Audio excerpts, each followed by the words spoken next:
Assalamualaikum warahmatullahi wabarakatuh. Pemirsa, selamat datang kembali dalam forum dialog bersama DPRD Provinsi Banten. Boleh tepuk tangan yang meriah untuk kita semua.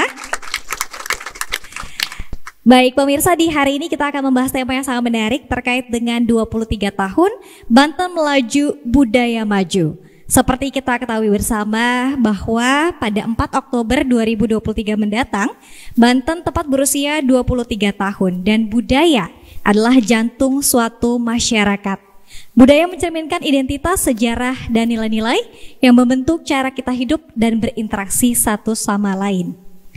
Dan seperti apa kemudian budaya bisa menjadi motor untuk menggerakkan kemajuan ekonomi, sosial, dan lingkungan di satu daerah? Dan bagaimana kita bisa memastikan bahwa nilai-nilai dan warisan budaya dilestarikan dengan baik, tetap relevan di era modern. Dan juga senang sekali di studio Sultan TV telah hadir para narasumber yang akan membahas tema di hari ini. Saya akan perkenalkan dari yang dekat dan nanti akan sebagai keynote speech yang akan memberikan arahan di awal. Sudah hadir Bapak Haji Deden Apriandi H, SSTP MSI selaku Sekwan DPRD Provinsi Banten. Assalamualaikum, selamat datang Pak Sekwan. Baik, terima kasih sudah hadir nanti untuk memberikan arahan awal ya untuk diskusi di kali ini. Kemudian telah hadir juga Bapak Ade Hidayat Eskom dari Komisi 5 DPRD Provinsi Banten. Assalamualaikum Pak Ade. Terima kasih sudah hadir. Kemudian telah hadir juga Kabid Kebudayaan Dikdikbud Provinsi Banten, Bapak Dr. Andes Dendi Hamadani MSI. Assalamualaikum Pak Kabid. Terima kasih sudah hadir juga. Dan kemudian sudah hadir juga tokoh masyarakat dan juga budayawan Banten, Bapak Dr. Muhammad Ali Fadilah Dea. Assalamualaikum Pak Dokter. Sehat ya? Alhamdulillah. Mungkin boleh tepuk tangan sekali lagi ya untuk semangat keempat narasumber kita ya. Baik, sebelum nanti kita akan masuk kepada sesi obrolan, alangkah baiknya kita akan mendengarkan terlebih dahulu arahan keynote speaker dari Pak Sekwan DPRD Provinsi Banten untuk memberikan arahannya terkait dengan tema yang nanti akan kita bahas di hari ini. Silakan Pak Sekwan. Bismillahirrahmanirrahim. Assalamualaikum warahmatullahi wabarakatuh. Yang paling saya hormati senior saya, Pak Dr. Ali Fadilah. Beliau ini mentor saya nih. Dari mulai beliau masih aktif di dalam proses pembangunan Provinsi Banten secara formal. Dan alhamdulillah sekarang hari ini saya ketemu beliau ternyata masih aktif juga dalam proses pembangunan di Provinsi Banten walaupun mungkin dalam jalur informal. Terima kasih Pak kehadirannya.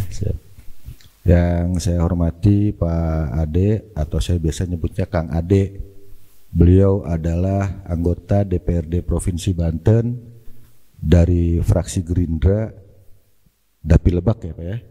Jadi wong kene kalau kata orang Serang, kalau kata orang Lebak mah orang dieuna gitu. Dan orang lembur.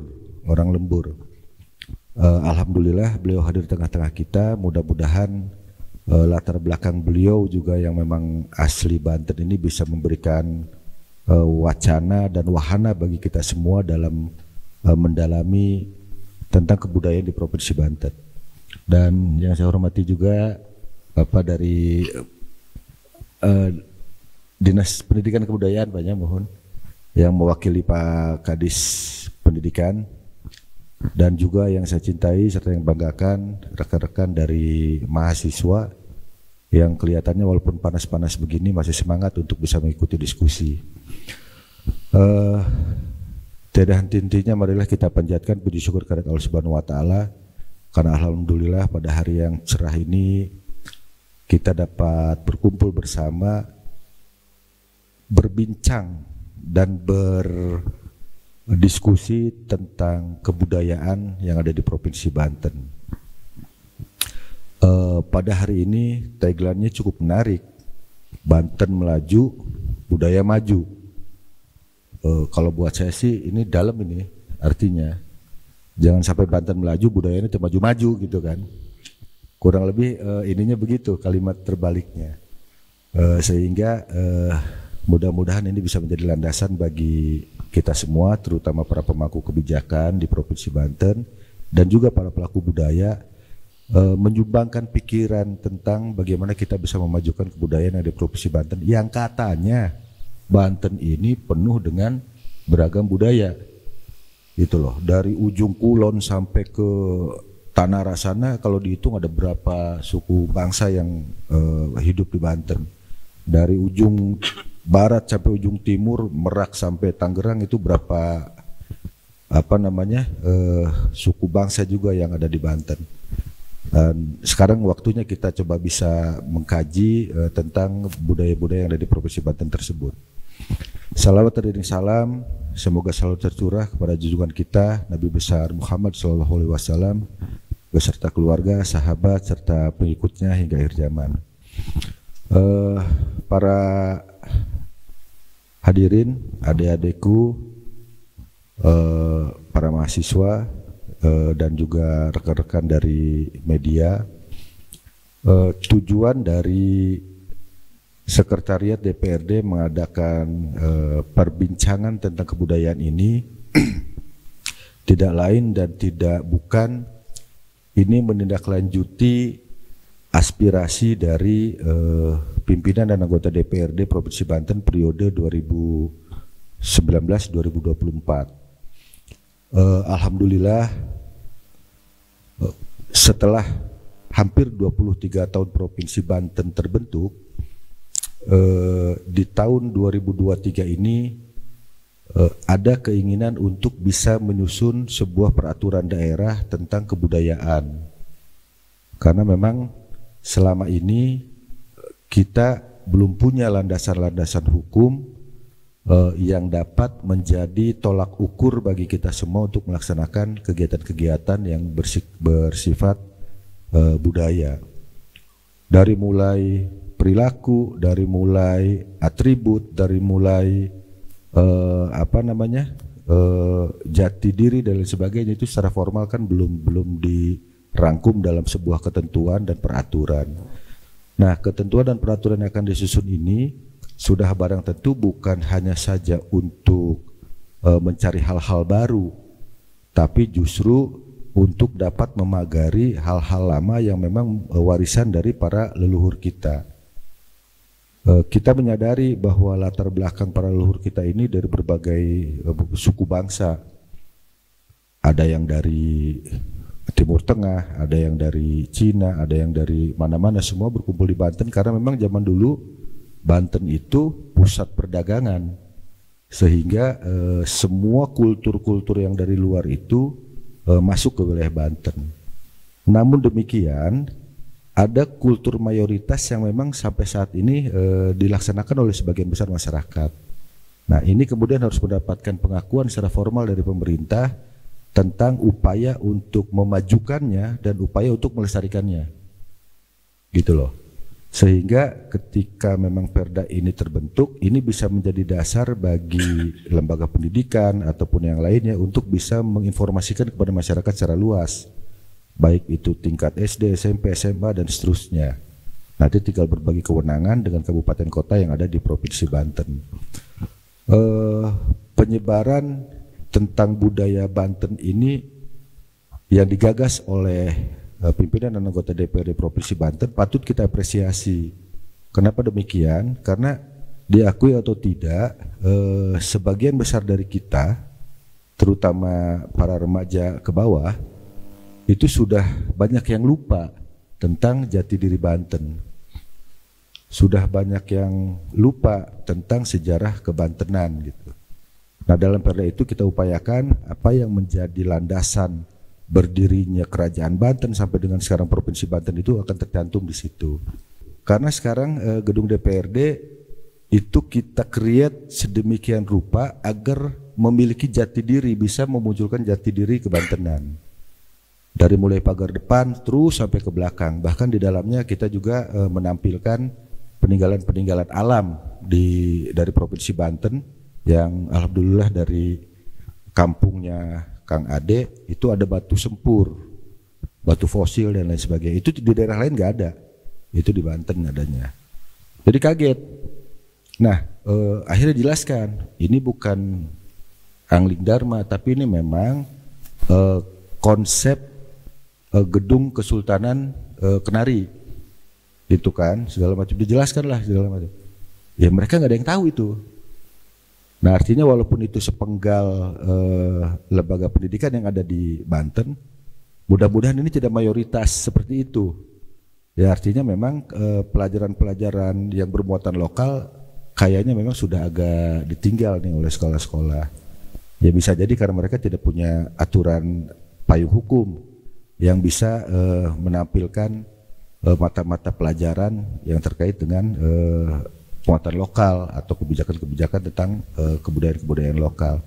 Nah berlandaskan dari situlah maka kemudian kami juga bekerja sama dengan salah satu perguruan tinggi yang ada di Banten, Universitas Tirtayasa, untuk membuat sebuah kajian yang nanti akan menjadi salah satu dasar pembentukan perda kebudayaan tersebut.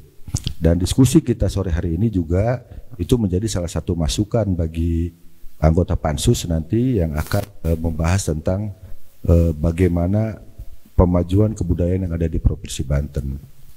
Selain itu, nanti Pak Kabid Kebudayaan juga mungkin bisa menjelaskan lebih detail. Setiap bidang di dalam susunan kepemerintahan itu ada indeks yang harus yang selalu dinilai oleh pemerintah pusat. Ada indeks pembangunan pemuda, ada indeks pembangunan olahraga, ada indeks pembangunan kebudayaan. Dan dari awal Provinsi Banten terbentuk, indeks kebudayaan kita ternyata di bawah indeks nasional. Kalau indeks nasional 5 poin sekian, indeks di Banten untuk kebudayaan paling 3, sekian gitu kan, di bawah itu. Jadi ini berbanding terbalik dengan pengakuan kita yang ada di dalam bahwa Banten ini memang wilayah kebudayaan yang cukup beragam gitu, cukup banyak. Nah, oleh karenanya dengan pembentukan perda ini mudah-mudahan menjadi salah satu titik tolak untuk bisa menaikkan indeks pembangunan kebudayaan di Provinsi Banten. Boleh berikan tepuk tangan yang meriah untuk Pak Deden Apriani selaku Sekwan DPR Provinsi Banten. Alhamdulillah ya, karena tadi sudah disebutkan bahwa di tahun ini untuk Perda Pemajuan Kebudayaan ya Pak, ini sudah masuk dalam peramuan dengan Universitas Sultan Ageng Tirtayasa dan mengalami kemajuan yang cukup signifikan saat ini. Baik, dan teman-teman yang hadir di studio, kita akan masuk kepada sesi obrolan. Sebelum nanti kita akan spesifik membahas soal tema kebudayaan itu sendiri, Pak Sekwan, mohon izin, barangkali ada pendapat atau mungkin pandangan dari masing-masing narasumber terkait seperti apa sejauh ini kemajuan Provinsi Banten selama 23 tahun ini. Apakah tadi disebutkan oleh Pak Sekwan pembangunannya maju, ada mall, ada sekolah, tapi budayanya yang mundur, nah seperti apa? Barangkali mungkin dari Pak Ade Hidayat dulu dari Komisi 5 DPR Provinsi Banten, disilakan Pak. Oke, baik, terima kasih moderator.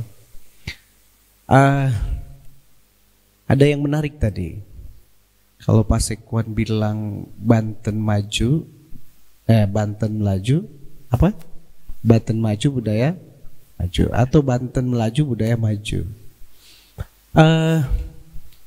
Saya justru mau balik itu. Kenapa? Karena kalau kita mau maju, budaya itu harus jadi paradigma. Ya, karena budaya itu kan di dalamnya nilai, identity. Oleh karena itu kalau nilai identitas kita, kebiasaan kita, maka budaya harus jadi paradigma. Harus jadi cara kita berpikir, harus jadi cara kita mengambil keputusan. Baru kemudian Banten maju atau Banten melaju. Karena kalau masyarakat budayanya enggak maju, ya kita nggak punya ciri apa-apa, kita nggak punya cara berpikir, kita nggak punya paradigma. Saya pernah diskusi ini ketika kami kunjungan ke Yogyakarta. Kita diskusi sama teman-teman Dinas Pendidikan dan Kebudayaan bahwa ternyata di Jogja itu budaya menjadi rencana pembangunan daerah untuk menjadi sebuah paradigma. Baru kemudian kita melangkah, Banten mau apa? pendidikannya mau bagaimana? Karena kalau kita tarik dari konsep cara berpikir kita, sistem thinking misalnya, maka sesungguhnya kalau hari ini kita melakukan pembangunan di bidang pendidikan, itu harus sesuai dengan karakter kita, dengan ciri kita. Banten Selatan dengan Banten Utara itu ada sesuatu yang beda, meski ada sesuatu yang sama. Tetapi bagaimana kemudian kita membangun pendidikan di Banten Selatan sama di Banten Utara, itu yang belum teman-teman dinas pendidikan hari ini bisa lakukan identifikasi dengan baik. Contoh misalnya, kita mau bangun pendidikan SMK di Banten Selatan misalnya, di Malingping misalnya, atau di Cikotok. Tahu Cikotok? Ada yang tahu Cikotok? Gak mungkin di Cikotok kita bikin SMK ya jurusannya teknik mesin atau jurusannya perhotelan. Mana ada di Cibober perhotelan? Ya enggak? Terus kalau begitu bagaimana? Dari cara kita berpikir atau sistem thinking, maka saya coba tarik critical systemnya. Critical systemnya adalah cara kita mengkritik terhadap keadaan, cara kita mengkritik terhadap lingkungan, cara kita mengkritik terhadap masa depan. Bagaimana cara kita mengkritik terhadap masa depan? Apa yang ada hari ini di lingkungan kita, itulah cara kita mengkritik untuk masa depan. Apa yang ada di lingkungan kita, itulah yang kemudian kita bangun, kita kembangkan sehingga budaya menjadi sebuah paradigma. Itu menurut saya sementara. Baik, terima kasih. Saya mau ke Pak Kabid. Ini mumpung ada Pak Kabidnya, tadi sudah disenggol juga oleh Pak Dewan terkait dengan cara meramu dunia pendidikan kita untuk kemudian sesuai dengan arah kebijakannya tadi, kemudian kebutuhannya disesuaikan dengan daerah, begitu ya Pak Dewan ya, kurang lebih. Silakan Pak, sesuai dengan lingkungan. Silakan Pak Kabid. Terima kasih. Assalamualaikum warahmatullahi wabarakatuh. Selamat sore, salam sejahtera buat kita semua tentunya. Saya ingin menyikapi saja terkait dengan Perda dulu ya. Perda itu kita bicara tentang dinas pendidikan dan kebudayaan. Ada kalimat dannya ya, pendidikan dan kebudayaan. Artinya yang nanti Perda itu selesai dan jadi digunakan, itu usernya adalah kami selaku kepala bidang kebudayaan. Kami mengawal terkait dengan pembuatan Perda tersebut dari awal sampai akhir. Memang tadi disampaikan juga oleh Pak Sertuan, Pak Deden, Pak Haji Deden, ketika berbicara masalah kebudayaan itu kita hanya punya landasan hukum cuma satu, hanya Undang-Undang Nomor 5 tahun 2017 tentang pemajuan kebudayaan, di mana di situ tercantum 10 objek kebudayaan, tradisi lisan, misalnya manuskrip, adat istiadat, kemudian ritus, pengetahuan tradisional, teknologi tradisional, seni, bahasa, permainan rakyat, dan olahraga rakyat, olahraga tradisional rakyat. Belum lama ini kita kedatangan tamu juga ya, dari Ketua Komisi 5 malah, yang wakil yang saat itu, Pak Jeremy, kita diundang ke sana. Itu ada Banten ini nanti mungkin tanggal 12 Oktober akan ada lomba ketapel ya, ya. Dan itu sudah akan terrealisasi nanti di bulan Oktober. Itu artinya melestarikan kebudayaan. Kalau kami selaku kepala bidang kebudayaan, otomatis mengikuti amanat undang-undang tersebut. Di undang-undang juga, undang-undang dasar pasal 34 kalau tidak salah, tetap mengawasi gitu tentang pemajuan kebudayaan tersebut. Masyarakat berhak untuk mendapat hak yang sama terkait masalah kebudayaan, seperti itu kalau tidak salah. Artinya di sini ini saya garis bawahi bahwa pemajuan kebudayaan ini memang kembali lagi dengan adanya Perda nanti itu adalah landasan bagi kami, khususnya bidang kebudayaan yang sangat-sangat luas disampaikan tadi oleh Pak Deden. Kebudayaan kita ini sangat-sangat banyak sekali. Contoh misalnya adat istiadat, itu hanya 3 di provinsi. Di 34 provinsi ini hanya 3, Banten, Nusa Bali, kemudian satu laginya saya lupa ya, satu lagi sepertinya Kutai Kartanegara. Itu hanya punya ada tradisi itu hanya di kita, seperti Ceren Tahun. Itu hanya ada di Banten, kalau nggak di Bali, kalau nggak di Kutai Kartanegara, dari 30 provinsi. Kami sangat bersyukur punya itu. Artinya sampai dengan sekarang itu masih tetap bertahan. Itu saya mungkin sebagai gambaran saja sementara. Terima kasih. Assalamualaikum warahmatullahi wabarakatuh. Waalaikumsalam warahmatullahi wabarakatuh. Terima kasih banyak Pak Kabid, ini respon yang cukup positif ya terkait dengan adanya perda yang kemudian sedang digodok oleh Dewan. Kemudian nanti Dinas Pendidikan sudah siap menjadi usernya dan akan melakukan perencanaan termasuk dukungan anggaran katanya Pak Sekwan ya, seperti itu ya. Kita akan kembali usai jeda, tetap bersama kami dalam forum dialog bersama DPRD Provinsi Banten.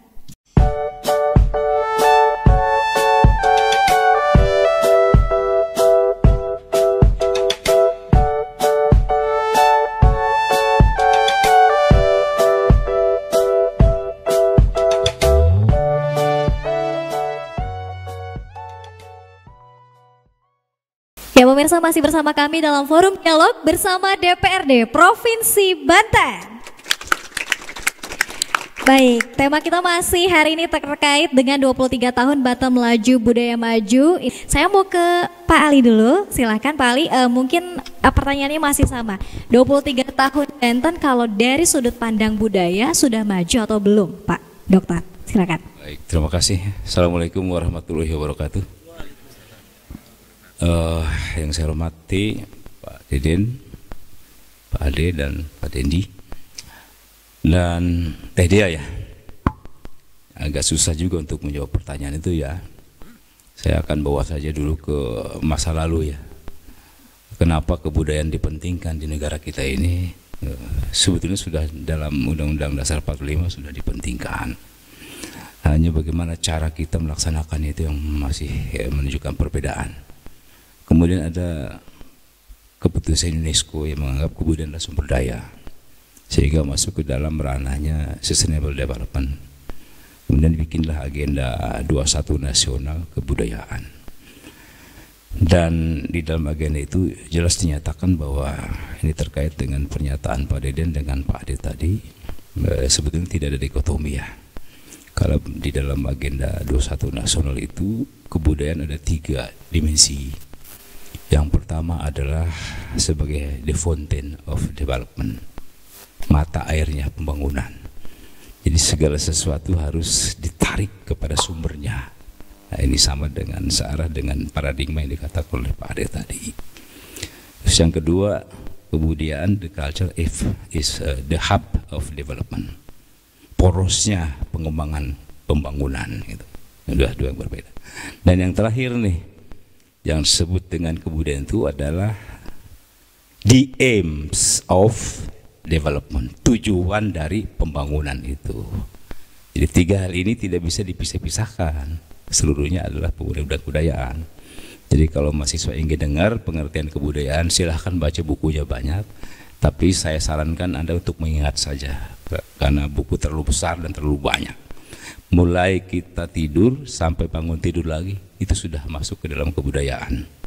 Kenapa kita cuci muka, kenapa kita sikat gigi, minum kopi dan seterusnya adalah bagian dari kebudayaan, kebutuhan kita, the way of life ya. Jadi berkaitan dengan pengujian kebudayaan ini sebetulnya tidak bisa kita katakan jalan di tempat ya. Saya tidak katakan maju ya, karena tadi indikatornya sudah jelas kata Pak Deden ya kan. Indikatornya harus ada indeks pembangunan kebudayaan. Nah, kita mengacu pada versi pemerintah saja. Kalau indeksnya tinggi berarti kita naik. Tetapi dari sisi lain bisa kita katakan maju dibandingkan dengan sebelum Provinsi Banten. Ini pentingnya 23 ya. 23 tahun Provinsi Banten berarti menginjak usia S1. Rata-rata S1 umur 23 24 ya. Itu sudah memiliki satu basic untuk kita mengembangkan kebudayaan Banten. Hanya saja kita masih terselimuti oleh beberapa kendala. Yang pertama adalah kendala regulasi yang dikatakan tadi adalah perlunya perda, pemajuan kebudayaan, Ada lagi sebetulnya perda tentang pelestarian kebudayaan, karena undang-undangnya berbeda ya, itu belum diperikan juga. Di tempat lain sudah ada undang-undang pelestarian budaya menyangkut intangible heritage, sedangkan undang-undang yang berbasis perda berbasis undang-undang nomor 5 tahun 2017 itu pemajuan kebudayaan, sifatnya intangible heritage. Mungkin perlu dipikirkan juga adanya pokok-pokok pikiran tentang kebudayaan. Itu biasanya diberikan kewenangannya langsung pada pemilik di tingkat kabupaten kota ya. Jadi Dewan Kabupaten Kota harus bisa merumuskan pokok-pokok pikiran kebudayaan yang ada di daerahnya. Karena Banten ini sebetulnya kan menampung ya, semua kebudayaan yang ada di kabupaten kota, sehingga dari kebudayaan etnik yang tadi katakan Cisungsang apa kan kebudayaan etnik menjadi kebudayaan daerah gitu kan. Dari kebudayaan daerah nanti mewakili daerah menjadi kebudayaan nasional, tingkatnya seperti itu. Nah, pentingnya pokok-pokok pikiran itu harus adanya semacam identifikasi. Jadi harus ada identifikasi yang disebut dengan 10 unsur pemajuan kebudayaan yang berkaitan dengan 3 hal, 3 pokok. Kalau 10 mungkin nggak hafal pada ini ya. Yang pertama adalah berkaitan dengan nilai, sistem nilai, kebaikan, kebenaran, ya kan, keindahan, itu harus ada standarnya di kebudayaan. Bisa tadi tradisi, ya kan, kemudian ritual, itu kan menyangkut dengan norma. Terus yang kedua adalah knowledge system. Di dalam unsur kebudayaan ada 3 kalau besar. 1, pengetahuan tradisional, teknologi tradisional, dan bahasa. Itu sangat penting. Karena bahasa apa? Sebagai wahana atau media untuk transmisi pengetahuan. Tanpa ada wahana bahasa, bagaimana Anda bisa mentransfer ilmu pengetahuan dan teknologi kepada yang lain? Jadi masuk ke dalam knowledge system. Dan yang terakhir adalah symbolic system. Dari dipengaruhi oleh pikiran-pikiran, norma-norma kita, nilai-nilai kita, kemudian dikembangkan dalam sistem knowledge dan dihasilkan seperti Pak Deden bilang tadi, kantor DPRD sekarang sudah seperti istana Angling Dharma. Itu bagian dari simboliknya di situ. Di situ ada unsur norma, nilai kebaikan, nilai keindahan, ditampilkan dalam bentuk wujud yang disebut dengan tangible heritage.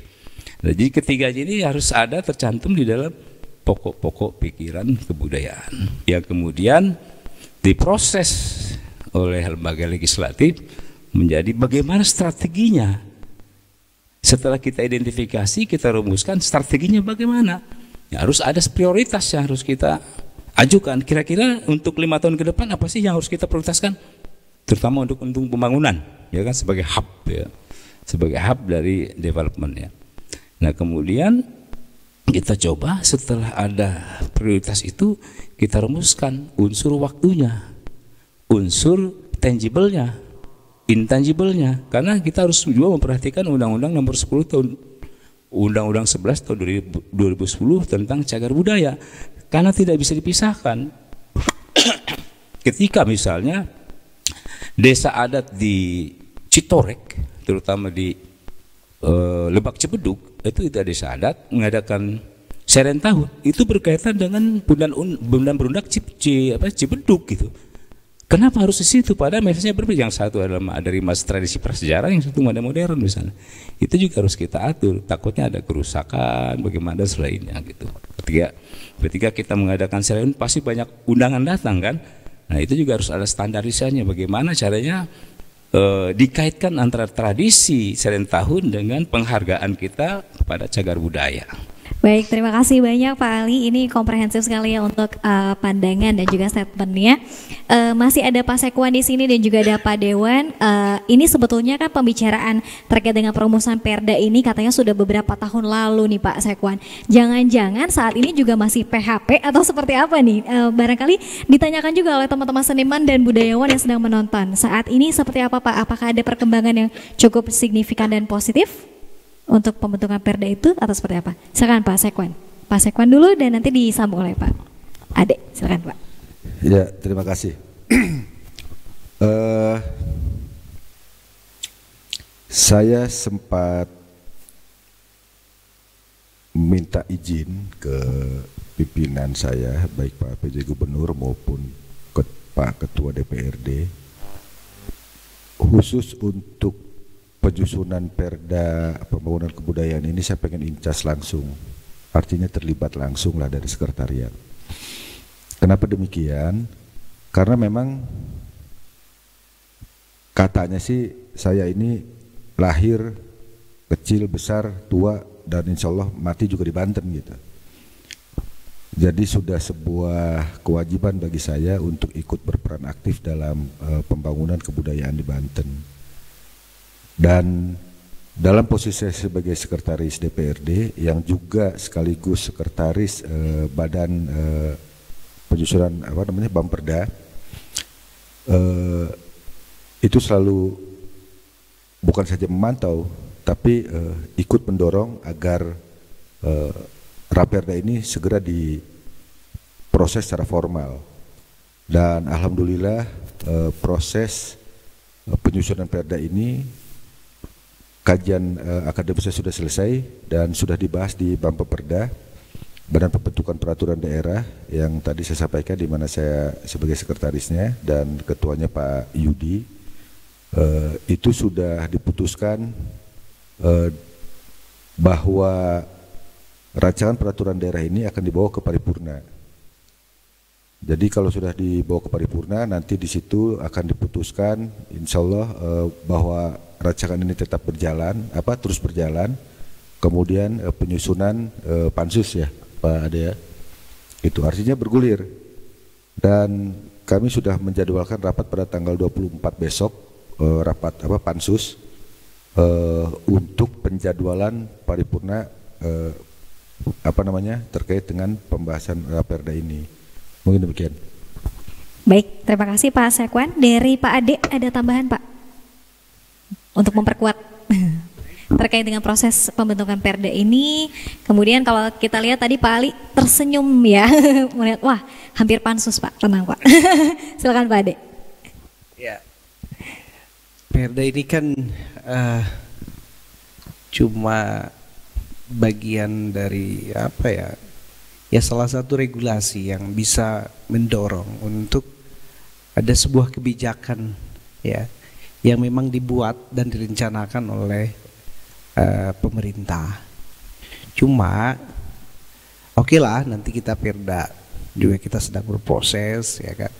Tapi paling tidak bahwa seperti tadi juga yang dijelaskan Pak Ali ya, budaya memang harus jadi nilai, jadi paradigma, jadi pijakan. Saya bilang kalau saya ke Lampung, saya lihat sistem bangunan mereka itu ada karakter, ada ciri. Coba Anda di samping, di setiap jalan itu, di protokolnya, toko-toko, warung-warung mereka itu ada simbolik ya. Tadi dijelaskan Pak Ali ada simbolisasi dari budaya. Jadi kalau bicara perda gitu, udah nanti kita beresin ya kan. Budaya memang harus harus jadi jati diri kita, pijakan kita. Bagaimana sistem bangunan kita, bagaimana jalan-jalan kita yang kita bangun, kemudian bagaimana bendungan-bendungan yang kita bangun. Semuanya harus memperhatikan lingkungan kita, dari mana kita berasal. Contoh misalnya, kalau Anda ada orang kampung, Anda pernah mandi di kali misalnya, ya kan? Atau sering main ke bendungan-bendungan kecil begitu.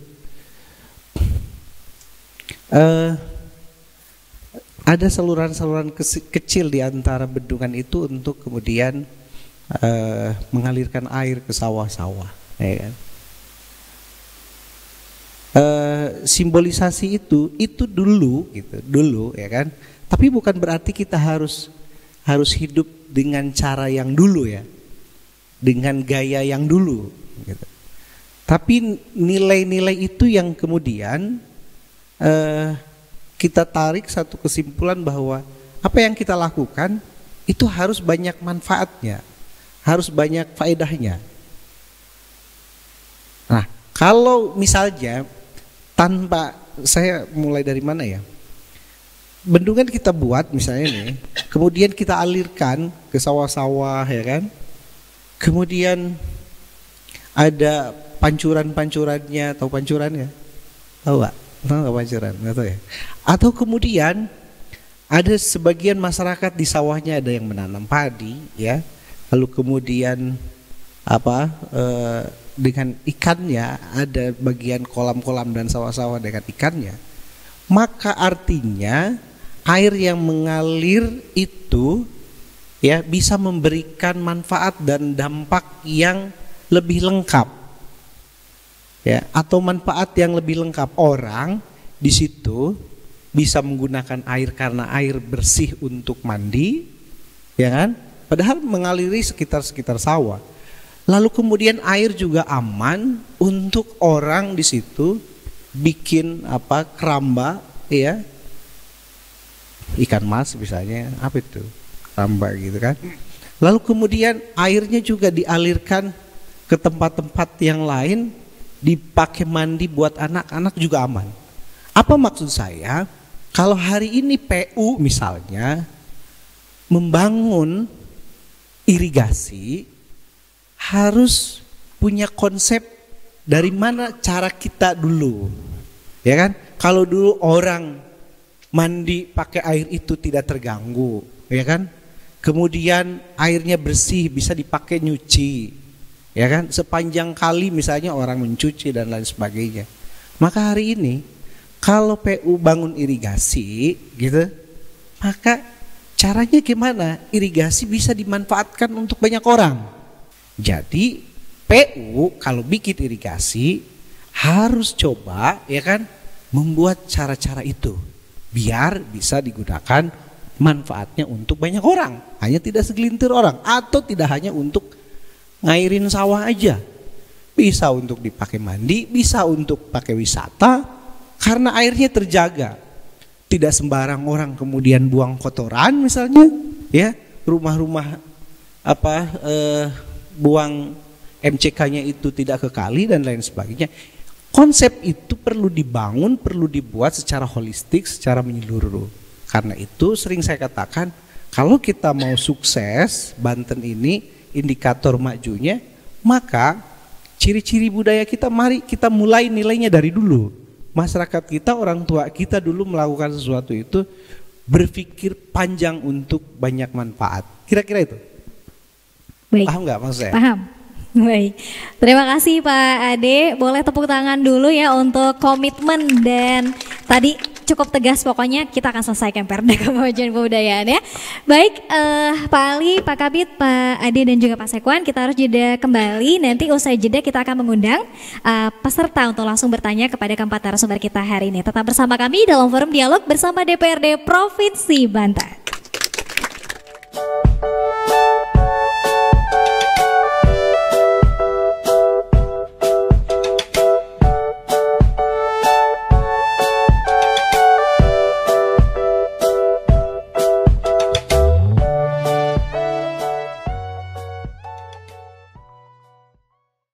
Kembali bersama kami dalam forum dialog bersama DPRD Provinsi Banten. Tepuk tangan yang meriah untuk kita semua ya. Kita masuk ke segmen terakhir, kita masih ditemani Pak Ali, Pak Kabid Kebudayaan dari Dinas Pendidikan dan Kebudayaan Provinsi Banten. Ada Pak Ade Hidayat Komisi 5 dan juga ada Pak Sekwan, Pak Haji Deden masih membersamai kita. Dan kali ini kita akan langsung mengundang bapak-bapak narasumber untuk adik-adik ya, para peserta audiens yang ingin bertanya langsung kepada keempat narasumber kita hari ini, dipersilahkan. Baik, assalamualaikum warahmatullahi wabarakatuh. Perkenalkan, nama saya Melani, saya dari Universitas Bina Bangsa jurusan Hukum. Baik, di sini saya izin bertanya, Pak. Bagaimana cara dan upaya pemerintah daerah dalam merangkul komunitas yang ingin berkontribusi dalam memanfaatkan budaya lokal untuk memajukan pembangunan daerah? Sekian, terima kasih. Wassalamualaikum warahmatullahi wabarakatuh. Waalaikumsalam warahmatullahi wabarakatuh. Dari Teh Lani ya, Universitas Bina Bangsa. Baik, kita tamu dulu ya Pak. Oke, baik. Satu orang lagi penanya, silakan pertanyaannya. Bismillahirrahmanirrahim. Assalamualaikum warahmatullahi wabarakatuh. Selamat sore kepada bapak-bapak yang saya hormati dan saya banggakan. Pada kesempatan ini, sebelum perkenalkan dulu, nama saya Muhammad Rafael Ghazali. Saya dari mahasiswa Untirta jurusan Ilmu Pemerintahan. Oke, baik. Saya di sini ingin bertanya kepada bapak-bapak sekalian. Sebagai generasi muda, bagaimana kita dapat menjaga keseimbangan antara budaya lokal dan pengaruh budaya luar seperti itu, Pak? Karena kita mengetahui juga kan bahwasannya di Banten ini banyak sekali adanya akulturasi atau campur budaya gitu antara budaya asli Banten dengan budaya luar. Mungkin seperti itu. Terima kasih sebelumnya. Wassalamualaikum warahmatullahi wabarakatuh. Waalaikumsalam warahmatullahi wabarakatuh. Boleh berikan tepuk tangan yang meriah untuk kedua penanya kita. Terima kasih, ada Melani dan Al Ghazali ya tadi ya, Ghazali ya. Baik, mungkin pertanyaan pertama terlebih dahulu ya dari Teh Melani. Pak Kabid mungkin boleh jawab ya. Ini bagaimana cara merangkul ya para komunitas begitu kurang lebih. Silakan Pak. Terima kasih ada ya atas pertanyaannya. Kalau berbicara masalah itu, bagaimana cara merangkul komunitas yang berkaitan dengan kebudayaan ya. Saya hampir-hampir setiap hari terima tamu itu. Tadi juga agak terang juga masih ada tamu soalnya. Saya tuh tiap hari mungkin tamu siapapun dan saya tidak pernah berjanji ya. Artinya janji jam sekian saya nggak pernah. Karena jam sekian itu pasti ada tamu lain. Itu tamunya itu ya dari berbagai komunitas. Kalau kami cara merangkulnya dengan aturan itu ya di penganggaran paling. Kan kebanyakan komunitas ingin melaksanakan pagelaran teater atau pagelaran seni budaya, pentas kesenian dari sekolah-sekolah segala macam dan sebagainya, banyak sekali itu. Apalagi nanti nih mendekati ulang tahun Provinsi Banten ya yang ke-23 ini. Tanggal Oktober itu pasti banyak yang menghadap ke saya gitu. Mohon izin, saya ingin sampaikan di sini memang kalau kebudayaan secara menyeluruh mungkin tugas utamanya di bidang saya gitu. Artinya banyak sekali berkaitan dengan para seniman itu. Tapi Bapak mencoba ketika menerima tamu itu dari mereka mengatasnamakan dari komunitas A, komunitas B, komunitas C itu semuanya hampir semua. Jadi intinya bahwa kami memfasilitasi itu lewat fasilitas kesenian biasanya. Karena itu berkaitan semua juga tergantung ke penganggaran yang ada. Kalau di kami sebutnya daftar pelapor anggaran DPA yang sudah jadi. Jadi untuk adik-adik ini misalnya ingin mengajukan ke penganggaran ya H-1 kemarin baru selesai ya DPA itu ya. Baru selesai kan? Disahkan itu. Ya, selesai penelitian seperti itulah oleh para tim TAPD-nya seperti itu. Artinya kontribusinya akan ya seperti itulah sesuai dengan penganggaran yang ada.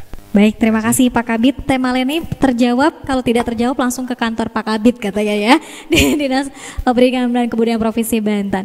Baik, mungkin kita ada tambahan dulu mungkin sebelumnya dari narasumber yang lain terkait pertanyaan dari tema ini. Menambahkan ya. Menambahkan pertanyaan atau menambahkan jawaban saya nggak tahu. Jadi memang nafas kami dalam menyusun perda itu diantaranya tadi sudah saya sebutkan justru untuk melindungi, mengembangkan, memanfaatkan dan pembinaan. Tuh 4 hal itu. Jadi nanti isi di dalam perda itu diantaranya empat hal itulah. Perlindungan, pembinaan, pemanfaatan dan pengembangan kebudayaan yang ada di Provinsi Banten, termasuk di dalamnya ada jati diri dan lain sebagainya gitu.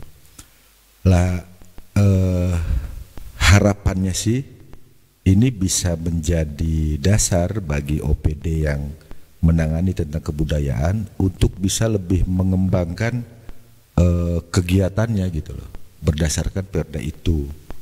Jadi jangan sampai nanti ada cerita ya setuju saya memang ada beberapa pelaku budaya tidak terangkul atau tidak terfasilitasi gitu kan ya. Nah jadi lahirnya perda ini untuk itu diantaranya. Ada sebuah organisasi kebudayaan di Banten yang berpusat di Banten, dia sudah punya perwakilan di hampir setiap provinsi yang tahun kemarin mendapatkan rekor muri internasional. Padahal dia selama lahir dan berkembang belum pernah mendapatkan sentuhan dari pemerintah. Tapi dia dapat rekor muri internasional dan bisa melaksanakan event besar di GBK menghadirkan puluhan ribu orang yang mengapresiasi orang lain, bukan orang Banten. Gitu loh. Padahal itu kebudayaan di kita. Dan tahun ini organisasi tersebut juga akan melakukan kegiatan yang sama di daerah lain, di Lampung.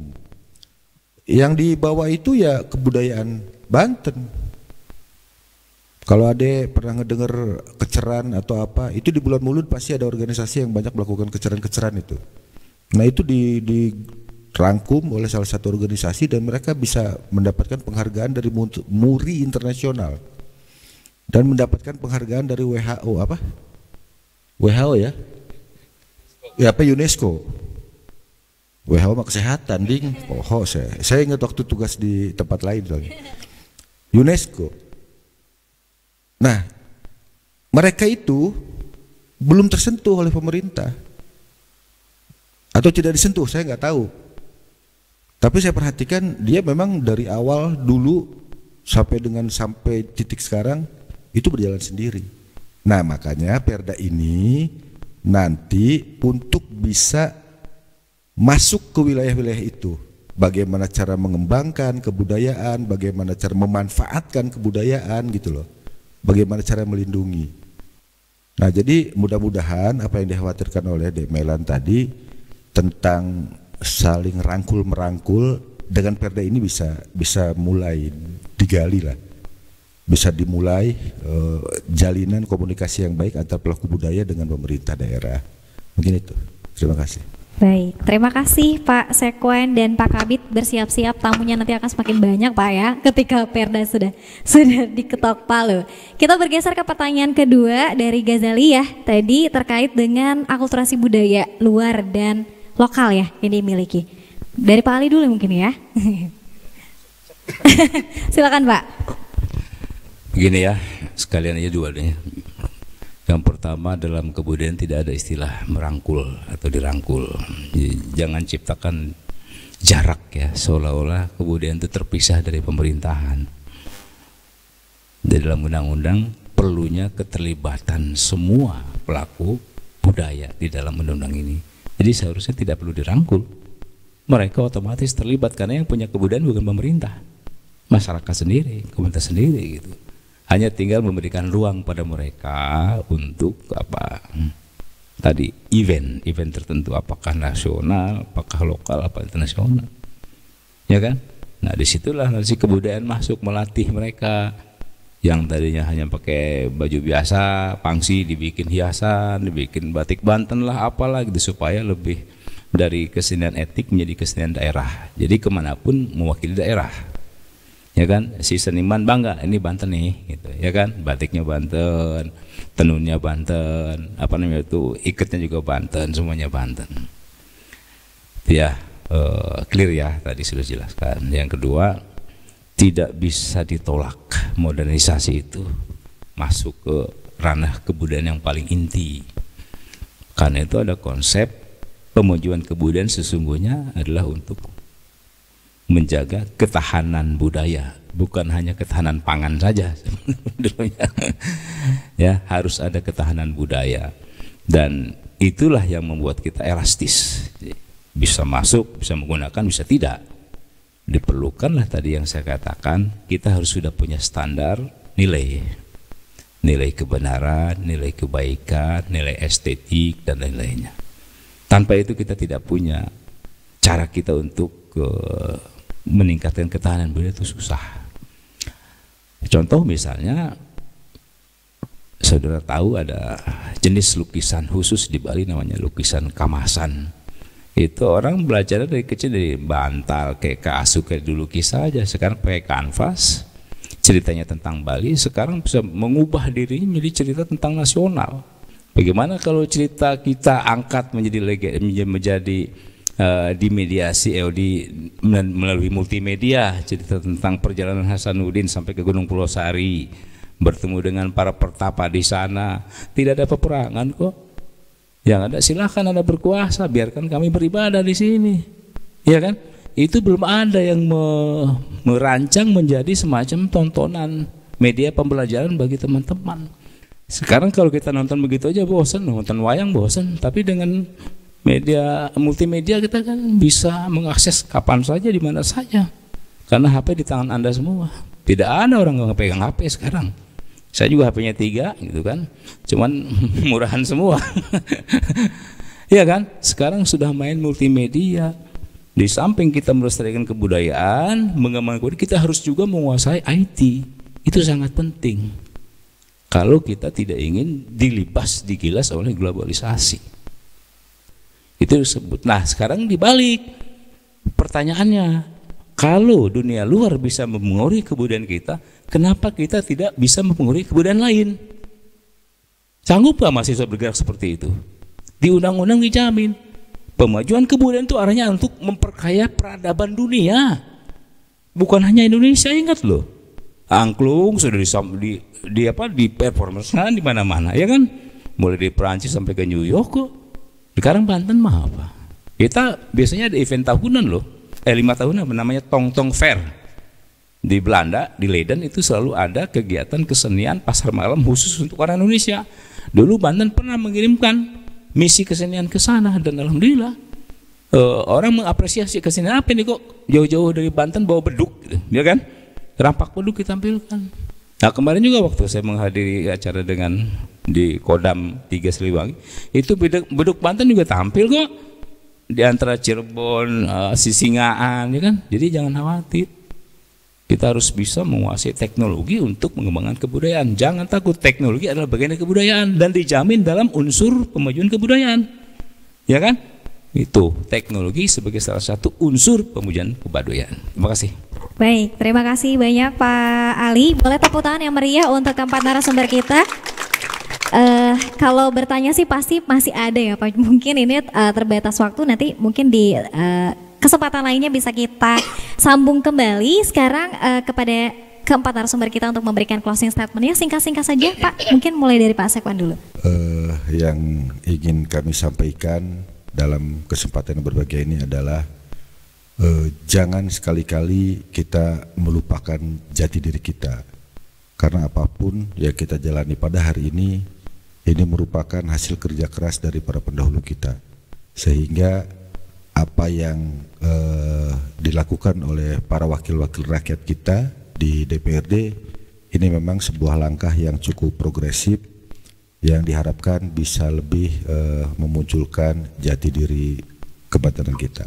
Mungkin itu deh. Terima kasih. Baik, terima kasih Pak Sekwan. Saya lanjut kepada Pak Ade Hidayat, Komisi 5 DPRD Provinsi Banten, Pak. Silakan. Oke, baik, terima kasih. Kalau saya selaku anggota DPRD dengan 3 fungsinya memberi dorongan besar, ya, ada big push bahwa kalau mau maju Banten ini membangun tuh harus dari jati diri kita. Kalau enggak pasti ngageleong. Ngageleong tahu enggak? Melenceng dari arah dan tujuan target yang mau kita capai. Anda bangun sawah misalnya, tapi karakter dan budaya masyarakatnya nggak mau nyawa, sawahnya pasti dijual jadi perumahan, ya kan? Karena memang mengembangkan persawahan bukan di lingkungan karakter masyarakat budaya yang suka nyawa. Kalau kita sekarang bikin misalnya di Wanasalam, ya, satu entitas bangunan yang memang tidak bercorak dengan karakter dan budaya jati diri mereka, pasti nggak akan nyampe tujuan yang mau dicapai. Kita bangun sesuatu di sana. Kalau hari ini misalnya mahasiswa ada Untirta nih di sini ya, Tirta. Jadi ya Untirta harus terus ya bahwa punya peranan penting untuk mengembangkan budayanya. Karena itu konsep budaya buat saya itu tidak hanya sekedar seni-senian atau tari-tarian atau pertunjukan-pertunjukan. Karena tadi dari diskusi kita, saya lebih pada universal, lebih pada paradigma, cara kita berpikir, mindset. Jadi kalau mindset kita udah nggak beres, yang mau kita capai, kita melakukan sesuatu juga ada nggak beres. Anggaran sebesar apapun dari Provinsi Banten untuk membangun Banten, kalau mindsetnya nggak beres, cara berpikirnya nggak beres, paradigmanya nggak beres, nggak akan nyampe apa-apa. Sekolah tinggal sekolah dibangun 8 tingkat misalnya, ya, tapi nggak ada tujuan yang mau dicapai dari 8 tingkat tuh, ya cuma kemewahan aja yang nampak. Karena itu isinya, ya, paradigma kita untuk bisa melakukan sesuatu harus juga sama seperti kawan-kawan kita di daerah lain. Misalnya tadi saya bilang di Jogja misalnya, mereka itu budaya itu harus sudah mulai nempel dari mulai bangun sampai tidur lagi, bangun tidur sampai tidur lagi. Ya, Anda hari-hari, ya, apa dan mau apa itu bagian daripada budaya yang memang diciptakan dibangun oleh teman-teman di Yogyakarta. Kira-kira itu. Baik. Karena itu mari kita bangun sistem nilai, ya, sistem cara berpikir kita bahwa Banten bila budayanya baik, budayanya maju, saya yakin Bantennya melaju. Amin. Jadi buat saya temanya harus dibalik. Buat saya, ya kan? Boleh dong beda. Boleh. Boleh nggak? Boleh. Buat saya harus dibalik. Saya kira itu. Terima kasih. Baik, terima kasih Pak Ade Hidayat. Silakan dikesambung oleh Pak Kabid untuk closing statementnya, Pak. Mungkin saya paling simpel ya, mau ngambil closing statementnya. Karena slogan di bidang saya, lestari budaya Banten, Banten maju dengan kebudayaan yang maju pula. Itu saja mungkin. Terima kasih. Baik, terima kasih Pak Kabid, luar biasa. Pak Ali, terakhir silakan Pak. Yang terakhir ya, mari kita menghitung apa yang kita punya, ya kan? Bahasa, teknologi, kesenian, manuskrip,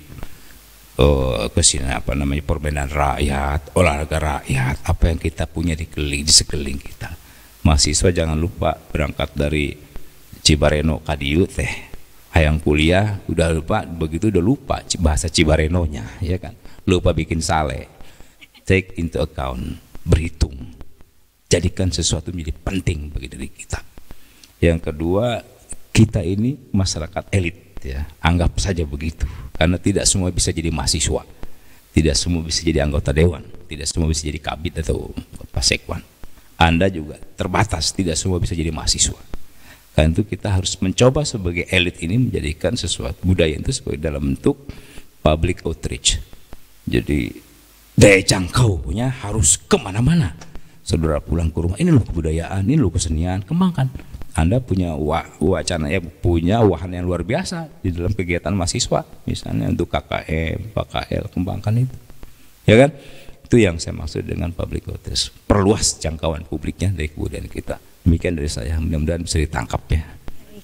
Baik, terima kasih sekali lagi. Kita berikan tepuk tangan untuk keempat narasumber kita, Pak Haji Deden Apriyandi selaku Sekwan DPR Provinsi Banten, Pak Ade Hidayat Komisi 5 DPR Provinsi Banten, Pak Dendi Hamadani MSI Kabid Kebudayaan Dikbud Provinsi Banten, dan juga Bapak Dr. Muhammad Ali Fadilah, tokoh masyarakat dan juga budayawan. Boleh tepuk tangan sekali lagi yang meriah. Dan untuk teman-teman, terima kasih juga.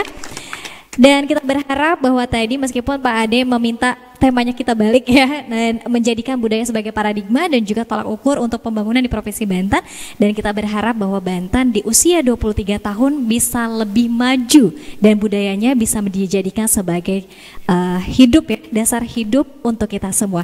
Terima kasih pemirsa, nanti kita akan sambung kembali dalam sesi selanjutnya. Wassalamualaikum warahmatullahi wabarakatuh.